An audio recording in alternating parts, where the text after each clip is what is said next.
नमस्कार, मैं हूं अनुसया साहू, विश्व साहित्य सेवा संस्थान सिंगापुर की ओर से आप सभी का स्वागत करती हूं। आज की हमारी मेहमान हैं नमस्ते। भारत बंगाल से श्रीमती शुभ्रा साहा जी। शुभ्रा साहा एक सेवानिवृत्त सरकारी शिक्षिका हैं, साहित्यकार और शोधार्थी भी हैं। इनकी 11 पुस्तकें प्रकाशित हो चुकी हैं तथा वे बंगला साहित्य में पीएचडी कर रही हैं। वे कथांजलि पत्रिका की संपादक हैं, नए लेखकों को मंच देती हैं और साहित्य, समाज सेवा व सामाजिक गतिविधियों में सक्रिय योगदान देती हैं। क्या बात है, आपका परिचय ही इतना महत्वपूर्ण है। श्रीमती शुभ्रा जी, आपका हमारे मंच पर बहुत बहुत स्वागत है। नमस्ते। मैं शुभ्रा साहा भारत से हूँ। स्वागत। सिंगापुर इस अंतर्राष्ट्रीय मंच पर जी आप सभी को साथ जुड़ना मेरे लिए बहुत गर्व की बात है। सबको नमस्ते। जी। शुभ्रा जी, मैं थोड़े से आपसे पहले व्यक्तिगत क्वेश्चन पूछना चाहूंगी कि आपका साहित्य की ओर पहला झुकाव कब और कैसे हुआ? बचपन में किसने आपको लेखन के लिए प्रेरित किया? एक्चुअली साहित्य के प्रति मेरा गाँव बचपन में ही है। घर में किताबों का महल है और बड़े के सुनी हुई कहानियां है थी। मुझे लिखने के इंस्पायर किया है ये सब। और मेरा एक बड़ा भैया दादा कविताएं लिखे लिखते थे। और बचपन में मेरा मैं उनकी कविताएं की डायरी लिखी है। ये खाता उनमें बहुत सारी कविताएं। मैं बांग्ला साहित्य, तो आपकी जो एजुकेशन हुई है शुभ्रा जी, वो बांग्ला भाषा में हुई है? यस, मैं बंगाली हूँ। बांग्ला भाषा में मैं पढ़ाई किया है। अच्छा, आपका जन्म कहाँ हुआ शुभ्रा जी? जन्म त्रिपुरा में ही है। त्रिपुरा, उत्तर त्रिपुरा। अ, हम्म। भारत में त्रिपुरा राज्य है, वो त्रिपुरा में हुआ है। अच्छा, तो भाई साहब के धर्मनगर अलावा शहर। और कोई साहित्य में जुड़ा हुआ था पहले से? पहले से मेरे भैया जो है वो कविताएं थोड़ा लिखी, मैं जुड़ा है। और अच्छा। कोई नहीं है family में। ओके। तो सरकारी शिक्षिका के रूप में लंबे अनुभव ने आपके व्यक्तित्व और लेखन को किस प्रकार प्रभावित किया? आप चाहें तो बंगाली में बात कर सकती हैं, अगर आप बंगाली से कंफर्टेबल। बोलूँ? हाँ जी, हाँ जी, आप बोल सकते हैं। जी। एक्चुअली मेरा जो আপbringing, मैं जो বড় হই, আমি যখন বড় হয়েছি তখন ছোট ছিলাম। তখন আমি ছিলাম গ্রামে। গ্রামে আমার বড় হওয়া, গ্রামে বাস করা। শহরে জন্ম হলেও পরবর্তী সময় আমরা গ্রামে চলে এসেছি। তো সেখানে আমি বড় হয়েছি, গ্রামের স্কুলে পড়াশোনা করেছি। আর গ্রামকে খুব ভালোভাবে দেখি, খুব কাছ থেকে দেখি। গ্রামের মাটি, মানুষের অনুভব, আর এগুলি আমার ব্যক্তিত্বের মধ্যে পার্সোনালিটিকে গ্রো করেছে। পার্সোনালিটি জিনিসটা ধরে রেখেছে।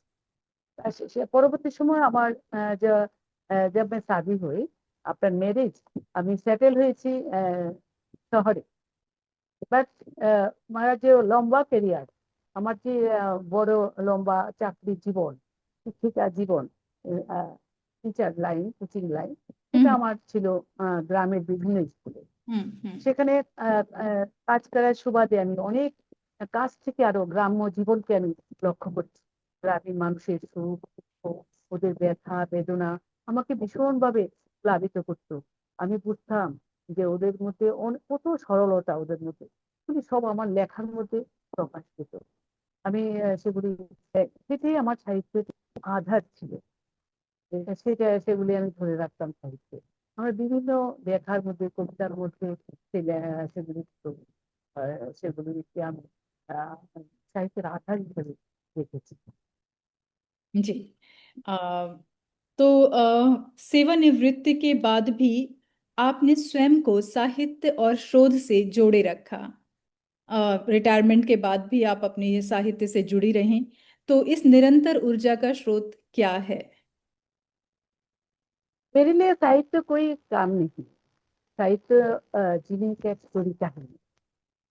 আহ, যা সিডনিকে जब मैं কবিতা লিখছি, যখন আমি কবিতা লিখতাম তখন আমার যখন যখন কমপ্লিট হতো একটা কবিতা, তখন আমি খুব আনন্দ অনুভব করতাম। আমার খুব খুশি লাগতো। তখন আরো লেখার যে অনুভব, সেটা আমি প্রকাশ করতাম, এবং সে আরো লিখতে চাইতাম। কালকে আরেকটা লিখবো।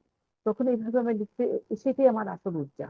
আর এতে কি, এবং সমাজের মধ্যে একটা দায়বদ্ধতা এসে যেত, আমি এটা নিয়ে লিখবো, আজকে এই ঘটনাটা ঘটেছে, এর উপর আমি লিখবই। এর থেকে আমার যে ऊर्जा स्रोत, তার থেকে। जी जी। अ, तो मैं थोड़ा सा और जानना चाहूंगी आपसे कि जैसे आपने इतनी सारी पुस्तकें लिखी हैं, 10 पुस्तकें लिखी हैं, तो ये पुस्तकें किस इलेवन इलेवन इलेवन। जी, तो इनकी कहानी क्या है?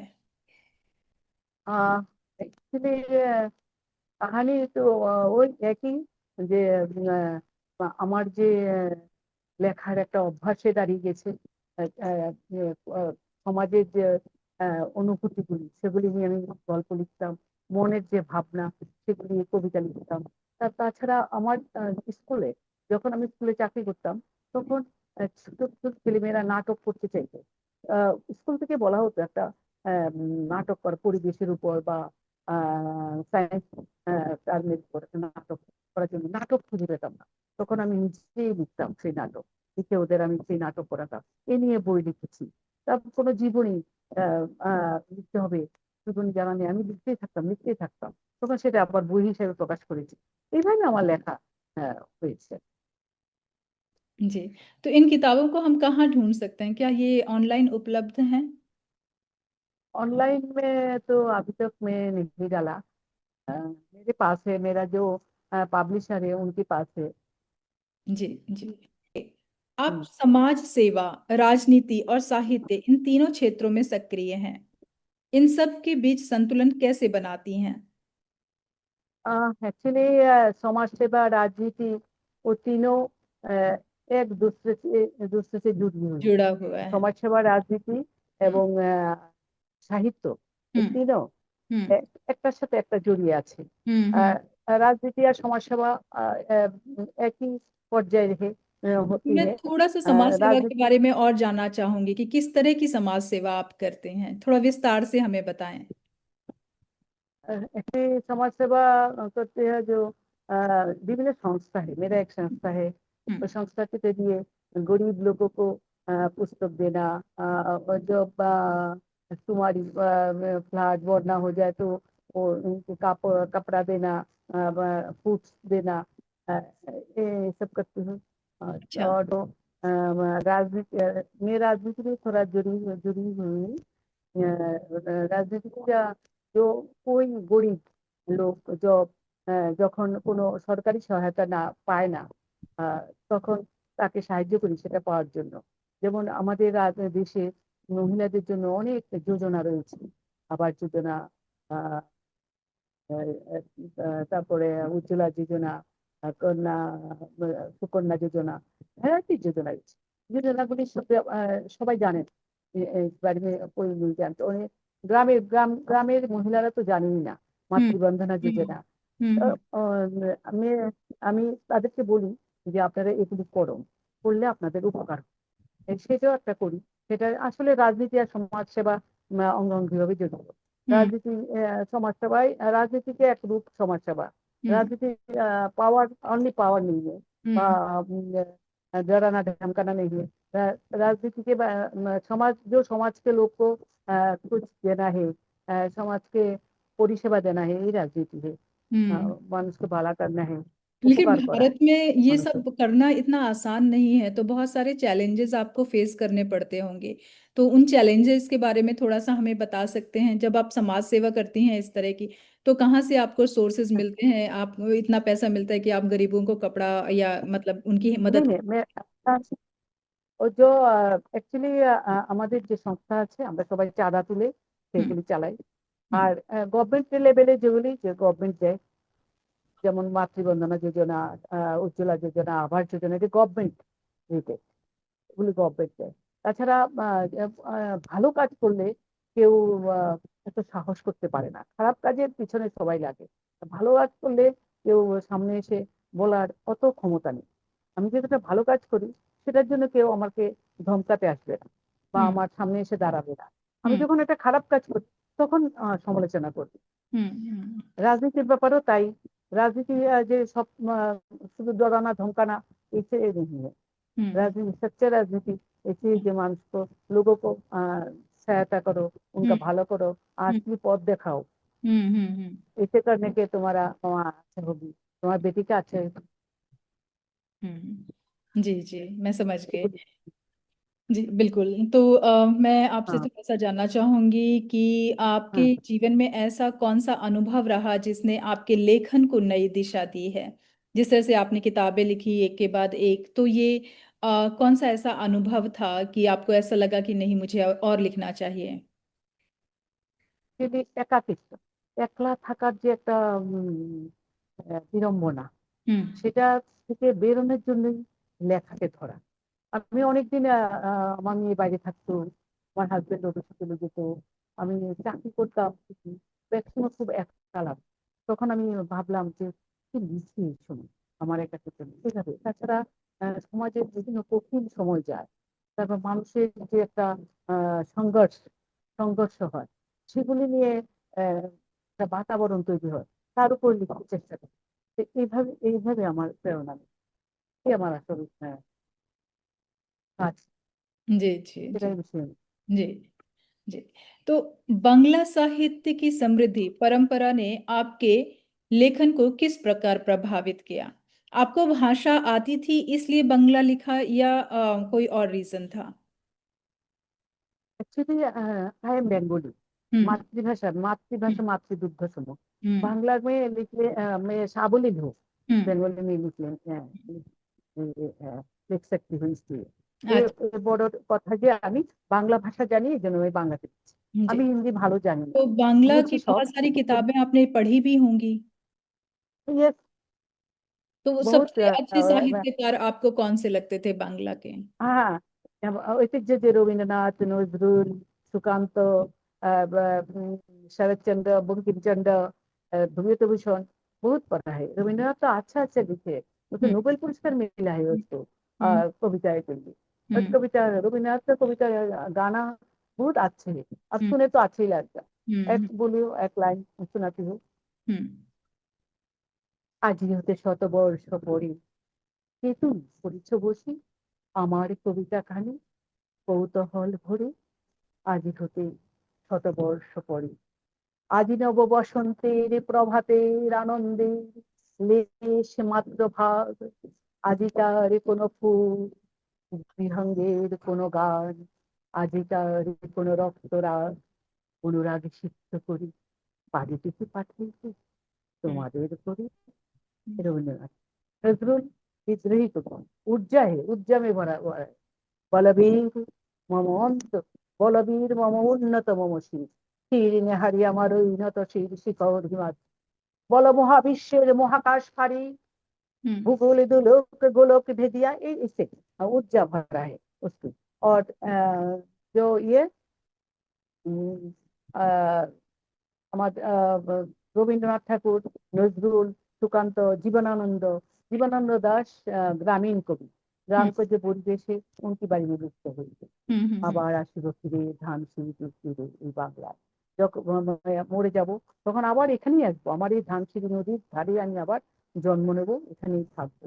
এই ধরনের কবিতা খুব সুন্দর, খুব সুন্দর সুন্দর কবিতা আমাদের যে কবিতা লিখতেন ঐতিহ্য। তাছাড়া আমাদের বাংলা ভাষা অনেক পুরানো, দ্বাদশ শতক থেকে বাংলা ভাষা, বাংলা প্রথম বাংলা ভাষা চর্যাপদে বাংলা ভাষা, সেগুলি বোঝা যায় না ঠিক বাংলা। এখনের যে আধুনিক বাংলা, তার থেকে সম্পূর্ণ আলাদা সেই বাংলা।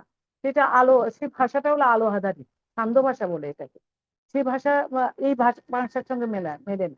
কাতরবর পঞ্চবিডাল, চঞ্চল চিরে কৈথ কাল, এই ভাষা ছিল সেটা বাংলা ভাষা। পরবর্তী সময়টা আস্তে আস্তে ধীরে ধীরে ধীরে ধীরে বিভিন্ন পথ অতিক্রম করে আজকের এই সুন্দর মিষ্টি বাংলা ভাষা এসে পড়ছে। বাংলা সাহিত্যের এরা আমাদের ঐতিহ্য। নজরুল, সুকান্ত, তারপরে যে আমাদের রবীন্দ্র, শরৎচন্দ্র, বঙ্কিমচন্দ্র, বিভূতিভূষণ, এরা তো সমাজের দর্পণ। আহ, সাহিত্য সমাজের দর্পণ। ওনারা সাহিত্যকে যেভাবে, আমরা যে অতীত বাংলাকে জানি, অতীত দেশকে জানি, আমাদের গ্রাম বাংলাকে জানি, ওদের সাহিত্য পড়েই জানি না। সাহিত্য না পড়লে আমরা অতীতকে জানতে পারতাম। আমরা যে হিস্ট্রি পড়ি, সবই তো সাহিত্য, লিটারেচার, সেখান থেকেই তো আসে। তো কাজেই আমার ভারতবর্ষ কিরকম ছিল আগে, সেটা আমার সাহিত্য থেকে জানি। আমার এই যে ভারতের জনগণ কিরকম ছিল, তাদের খাদ্যাভ্যাস কিরকম ছিল, তাদের কাপড় জামা কিরকম ছিল, তারা কিরকম গান গাইতেন, কিরকম কথা বলতেন, তার শিক্ষা দীক্ষা কিরকম ছিল, সবই তো আমাদের সেই সাহিত্যে এনে দেয় আমাদের। কাজে সাহিত্য সমাজের দর্পণ, সমাজকে আমরা চিনতে পারি সাহিত্যের মাধ্যমে। এই সাহিত্যের প্রেরণা। আমি বাংলা ভাষী, এই জন্য আমি বাংলায় লিখি। जी আমি जब बिल्कुल सही कहा हिंदी আমার आपने कि जैसे कि ভালো। आपने बताया হুম, कि साहित्य समाज का आईना होता है। कहते हैं हाँ साहित्य हाँ। किसी भाषा की मोहताज नहीं होती है।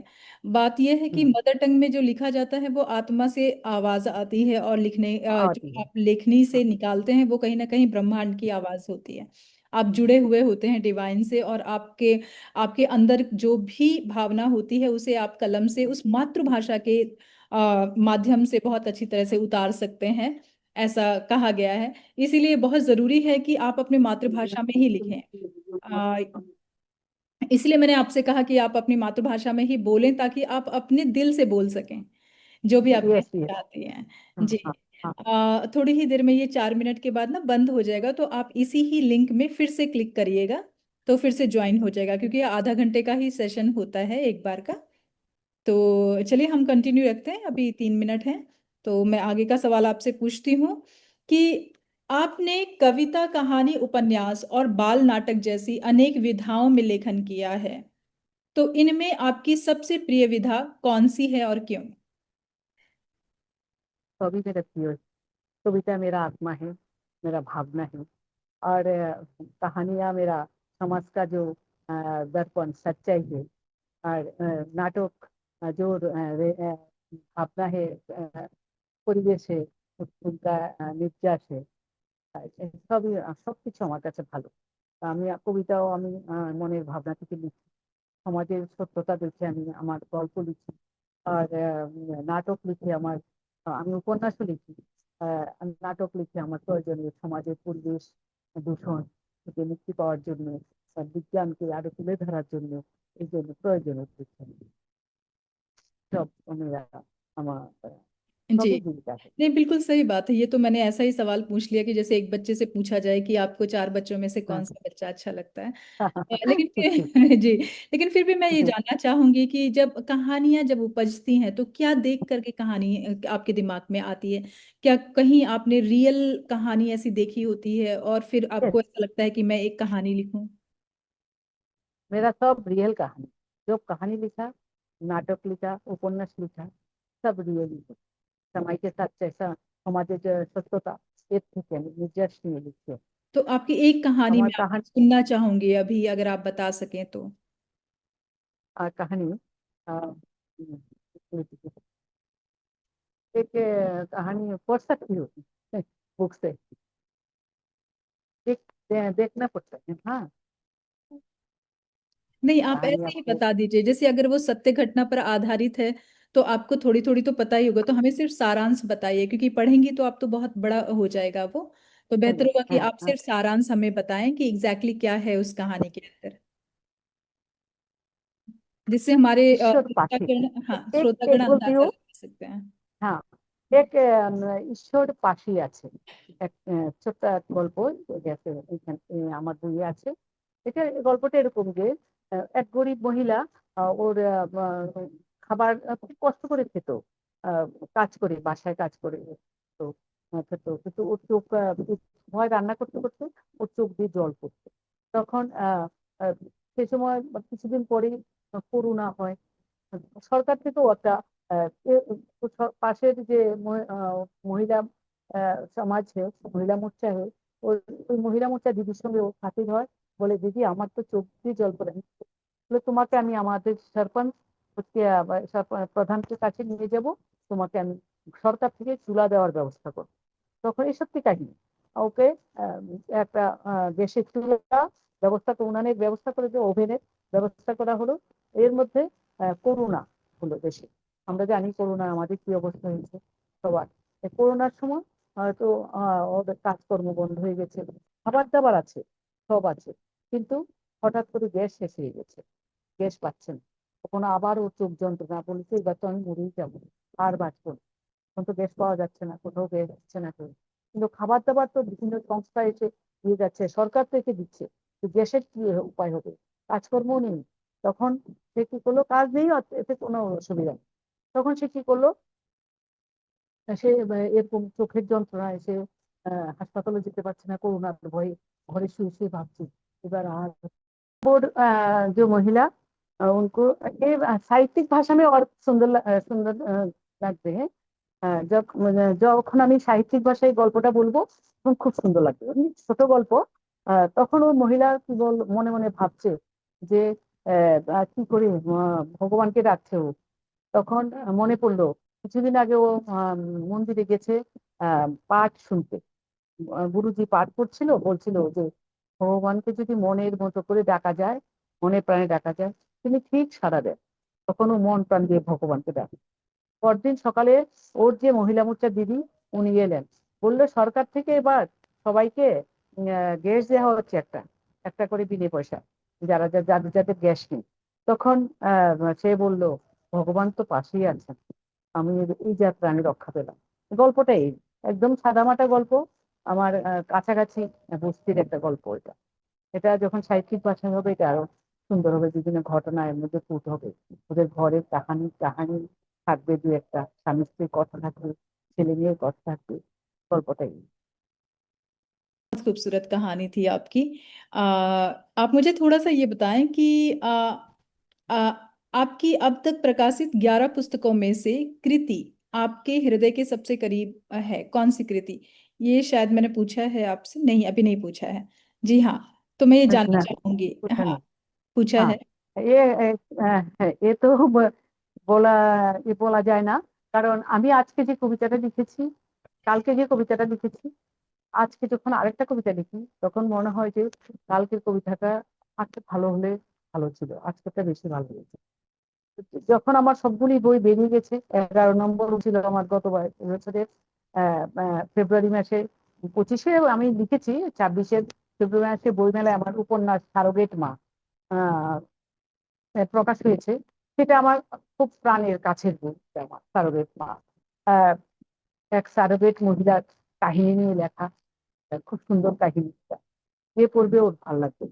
আহ, এটি আমার মনে হচ্ছে এখন প্রিয়। কিন্তু আহ, আমি এবার আমি একটা আবার আর একটা উপন্যাস হয়েছি, সেটা হলো রাজমহলের বাল্য শিক্ষা। আমি যে গ্রামে বড় হয়েছি, যে গ্রামে থেকেছি, সেই গ্রামে একটা রাজমহল ছিল। সে রাজমহলটা ভাঙ্গা। রাজমহল, রাজারা থাকে না এখানে, অনেকদিন আগে থাকতো। রাজারা নতুন রাজমহল বানিয়ে চলে এসছে। সেই রাজমহলটাতে আমাদের বাল্য শিক্ষার একটা স্কুল ছিল, বালোয়ারি স্কুল। সেই বালোয়ারি স্কুলে আমি আমার ভাই পড়াশোনা করেছি। সেখানে আমরা ক খ খ এগুলি শিখেছি, যেটা সেখানে রাজমহলের সৌন্দর্য ছিল। হয়তো নষ্ট হয়ে গেছে, চুনকাম ছিল না, কিন্তু রাজমহল খুব সুন্দর ছিল। কাচের জানলা ছিল, একটু ভাঙ্গা ছিল হয়তো। অনেক বড় দরবার হল ছিল, মাঝখানে আলপনা ছিল, 16 গুটি খেলার ঘর ছিল, অনেক কিছু ছিল রাজমহলে যা যা থাকে এরকম ছিল।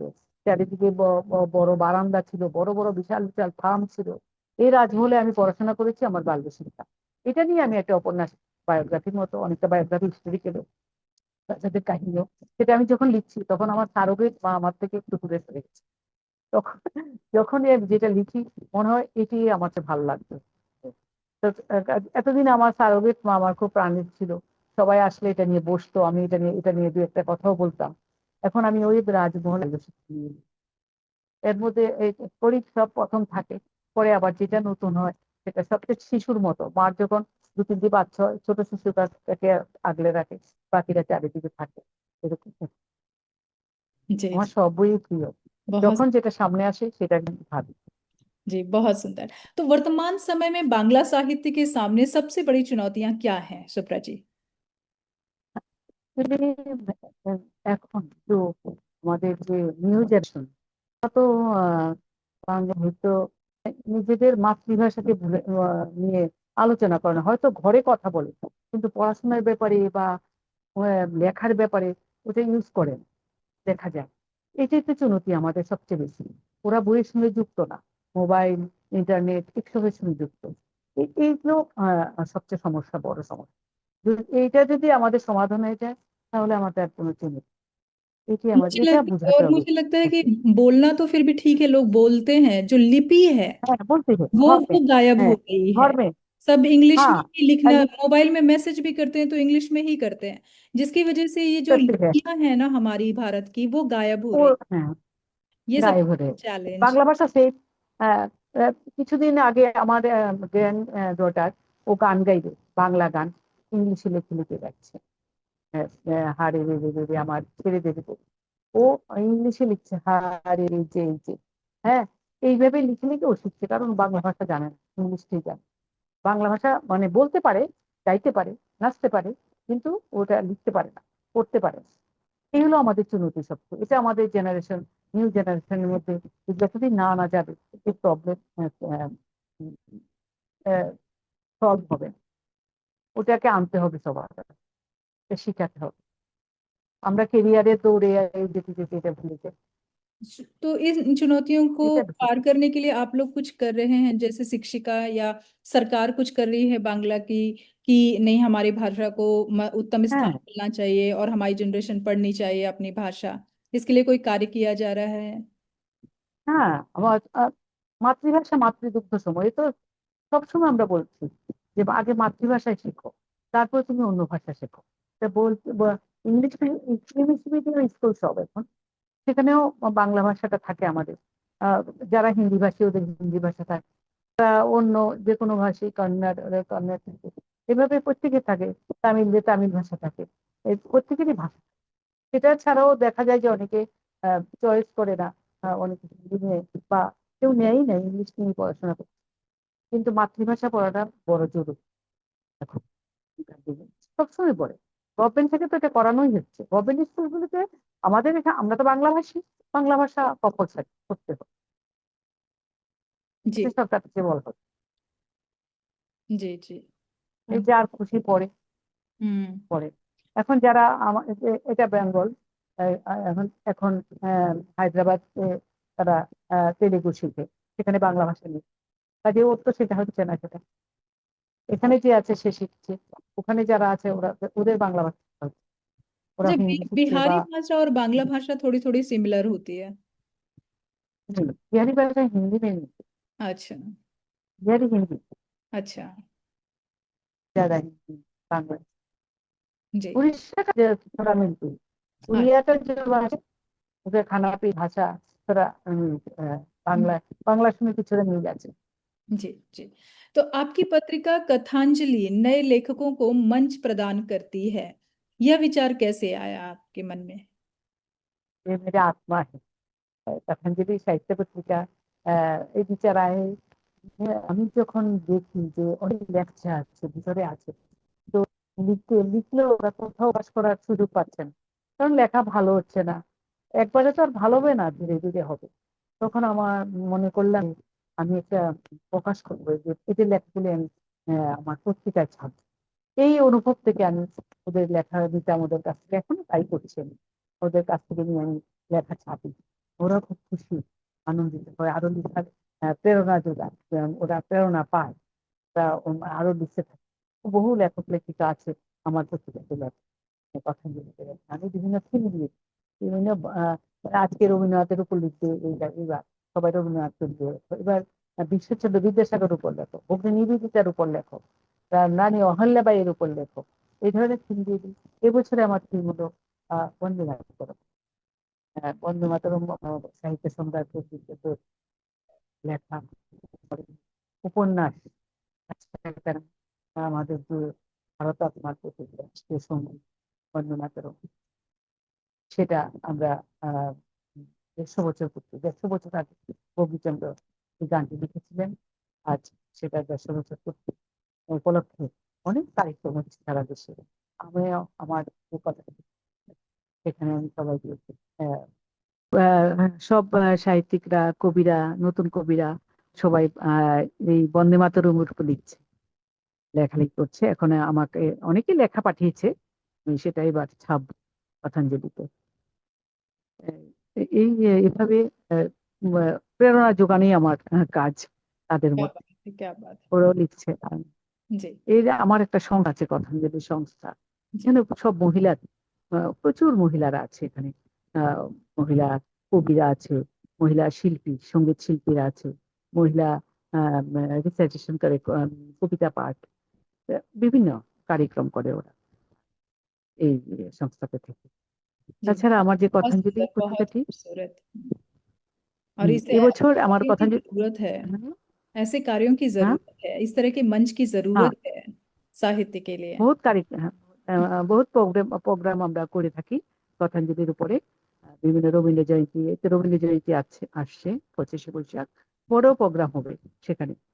তাছাড়া বিভিন্ন প্রোগ্রাম আমরা করি, जी বসন্ত जी উৎসব जी, করি, जैसे कि आपने ভাষা बताया अभी দিবস कि করি। गाथांजलि के इस वर्ष के अंक में वंदे मातरम के 150 वर्ष को विषय बनाने में হ্যাঁ, के पीछे आपकी क्या भावना रही, तो इसके पीछे भावना क्या थी आपकी? আমরা আমাদের যে নতুন প্রজন্ম, এরা জানবে আমাদের যে রাষ্ট্রীয় সঙ্গীত তো আগে ছোট করে গাইতো, এবার পুরাটা গাওয়ার ছাড়পত্র হয়েছে, অনেক বড় গান, সেটা সবটা গাইতো না, ছোট্ট একটু গাইতো, 4 লাইন 6 লাইন গাইতো। এইটার ভিতরে অনেক কিছু আছে আমাদের। সেটা বঙ্কিমচন্দ্র চট্টোপাধ্যায় তার যে আনন্দমঠ উপন্যাস সেখানে লিখেছিলেন, গানটা দিয়েছিলেন। আমাদের দেশের যে স্বাধীনতা সংগ্রামীরা বন্দে মাতরম বললে ওদের মধ্যে যে উর্জা প্রকাশ পেত, এই সেই গান, সেই গান আমাদের নতুন প্রজন্ম জানবে। ওরা দেখবে যে এই গানটা আমাদের স্বাধীনতা দিবস সংগ্রামের সময় স্বাধীনতা সংগ্রামীরা সেই গানটা গাইতো তারা। এবং এই বন্দে মাতরম বললেই সবাই ঝাঁপিয়ে পড়তো দেশের জন্য, দেশের কাজে, দেশ উদ্ধারের জন্য। এই এই মেসেজটি আমি সবাইকে, নতুন প্রজন্মের যে নিউ জেনারেশন যে আছে তাদের কাছে দেওয়ার জন্য আমার এই কার্যক্রম জারি মানে করছে আর কি, সেটার জন্য। जी जी, बहुत खूबसूरत। तो आपके युवा लेखकों में बांग्ला साहित्य के प्रति रुचि को आप कैसे रूप में देखती हैं? যুবা যে লেখক হোক, ও বহুত লিখতে হোক। এখানে আমাদের যে যুবকরা আছে, তারা যুবক যুবতীরা, ওরা লেখে, খুব ভালো ভালো লেখক লেখিকা রয়েছে। ওদের মধ্যে যে প্রেরণা রয়েছে, সেটা যদি আমরা আরো ধরে রাখতে পারি, সেটাকে যদি আমরা বাড়িয়ে তুলতে পারি, অদূর ভবিষ্যতে খুব ভালো সাহিত্য ওদের হাত দিয়ে বেরোবে। ভালো লেখক, ভালো সংখ্যায় বাংলা লেখক লেখিকা রয়েছে, যুবক যুবতী। तो अब मुझे आप ये बताएं कि आप पीएचडी के लिए बांग्ला साहित्य में किस विषय पर शोध कर रही हैं और वह विषय क्यों चुना? অ্যাকচুয়ালি আমি মহিলাদের নিয়েই পিএইচডি করছি। মহিলা লেখক লেখিকা যারা, কবি সাহিত্যিক যারা, ওদের নিয়েই আমি আমার পিএইচডি কাজ। কারণ আমি দেখেছি যে ওদেরকে ও যে সেই 19 শতক থেকে আজ পর্যন্ত মহিলাদেরকে, আধুনিককালে অনেক মহিলারা সামনে এগিয়ে গেছেন, কিন্তু 19 শতকের বেশিরভাগ মহিলাই দেখা যায় যে আহ, ওদের লেখাগুলিকে খুব একটা ভালোভাবে প্রকাশ করা হয়নি, সামনে আনা হয়, ওদের লেখার মধ্যে যে ভাবনাগুলি সেগুলিকে তুলে ধরা হয়। পুরুষ লেখকদের সেখানে বেশি করে দেখানো হয়েছে, ওদেরকে প্রকাশ করা হয়েছে বেশি। রবীন্দ্র যুগেও, শরৎচন্দ্র যুগেও অনেক মহিলা কবিরা লিখেছে, তো তাদের খুব একটা 2-4 জনের আছে, সবার নিয়ে, ওদেরকে নিয়ে আমি লেখালেখি, আমার PhD जी। সেটাই, हम्म। जी। আমি ওদেরকে নিয়ে লিখছি। तो आपके अनुसार साहित्य समाज परिवर्तन का माध्यम किस प्रकार बन सकता है? সমাজ, সাহিত্য সমাজ পরিবর্তন, हम्म। আহ, আহ, দেখতে খুব, साहित्य किस तरह से समाज का परिवर्तन कर सकता है, इसके बारे में आपके विचार जानना चाहेंगे। সাহিত্য তো সমাজকে পরিবর্তন, সাহিত্য সমাজের দর্পণ।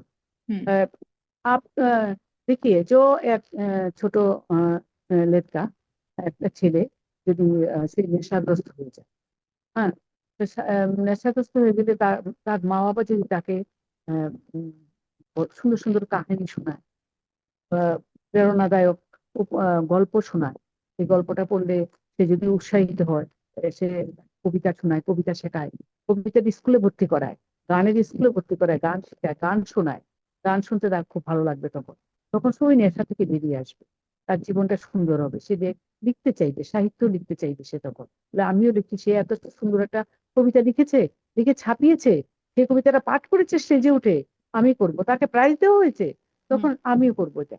তার মা বাবা যদি এইভাবে তাকে এগিয়ে নিয়ে যেতে পারে, তাহলে সেই ওই নেশার থেকে আমাদের সমাজ নেশাতে ডুবে যাচ্ছে।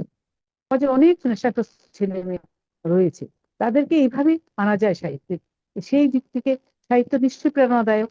তাছাড়া রাজনীতিবিদ রয়েছে সমাজ, যে ওরা তো, ওদেরকেও তো উচিতই সাহিত্য পাঠ করা। যত রাজনৈতিক কার্যকর্তারা রয়েছেন আহ, ওনারা অবশ্যই সাহিত্য পাঠ করবেন। কারণ সাহিত্য মনকে উদার করে, মনকে নরম করে। সব কর্নার মানুষের প্রতি সে মানবিকতা বোধ জাগ্রত হয় সাহিত্যের মাধ্যমে। ওই এটা জরুরি রাজনীতির ক্ষেত্রে।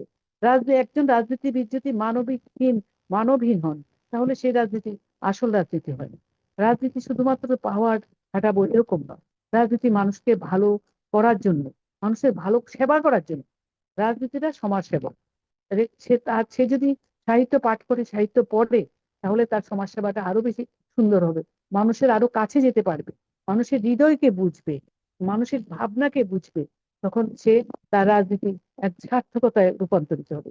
ওই ছেলের মতো যে নেশাগ্রস্তের দিকে যাচ্ছে, তাকে যদি কবিতার স্কুলে পাঠানো যায়, গানের স্কুলে পাঠানো যায়, গান শেখানো যায়, স্টেজে উঠে গান গাইবে সে, তখন সে আর নেশা করবে না, সে গান আরেকটা শিখে আরেকটা গাইবে। কারণ बिल्कुल। তাকে অনেক হাততালি দিচ্ছে, ক্ল্যাপ দিচ্ছে সবাই, তাকে बिल्कुल। প্রাইজ দিচ্ছে, তাকে हम्म। উৎসাহিত করছে সবাই। हम्म। তারও খুব ভালো লাগছে গানটা গেয়ে। हम्म। এইভাবে পরিবর্তন। সাহিত্য সবসময় পরিবর্তনই করে সমাজে।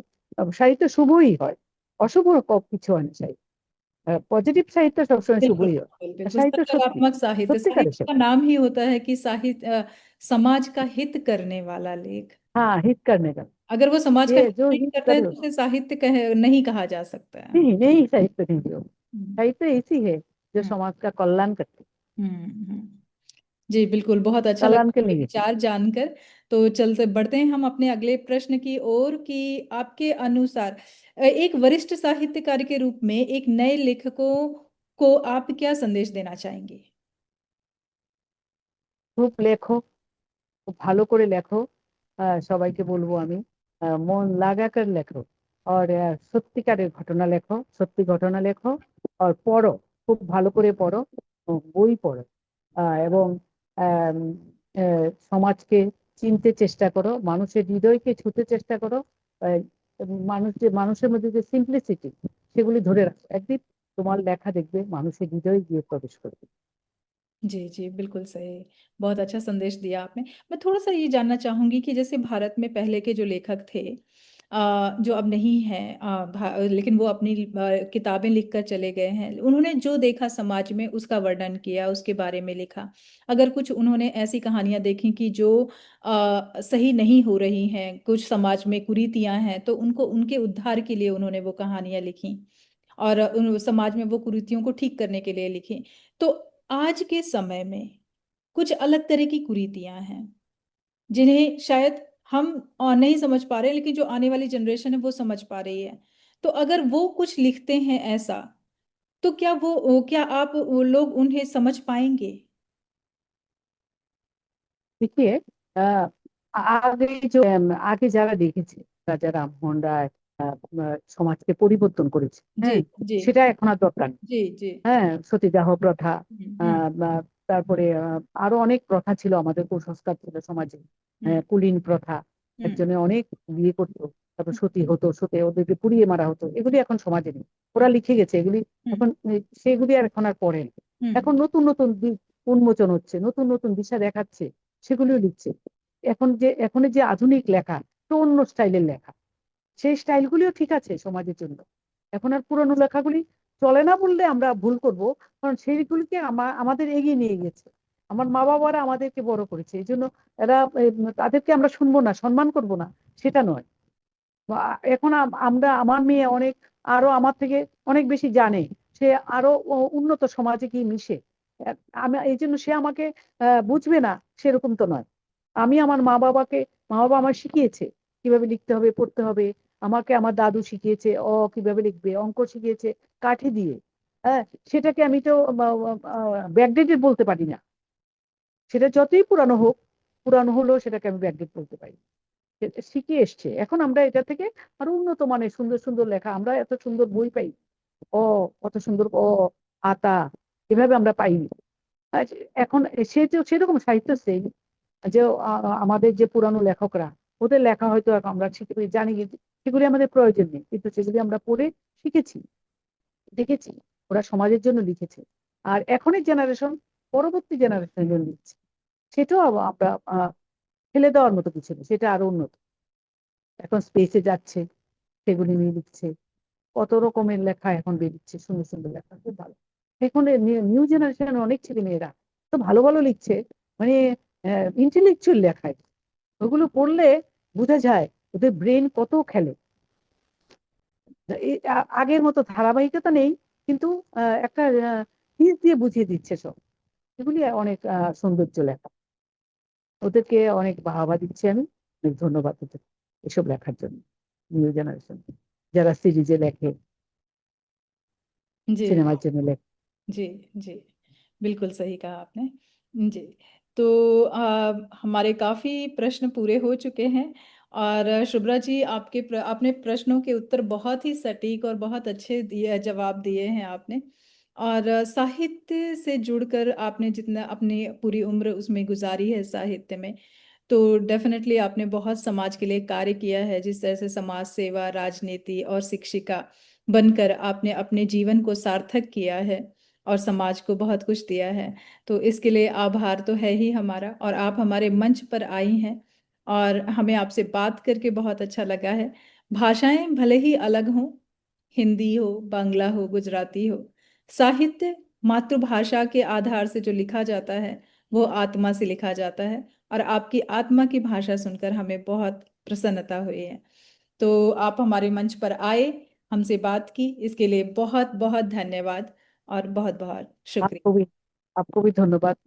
আশা এখানে আসতে পেরেছি, এই জন্য আমি গর্বিত।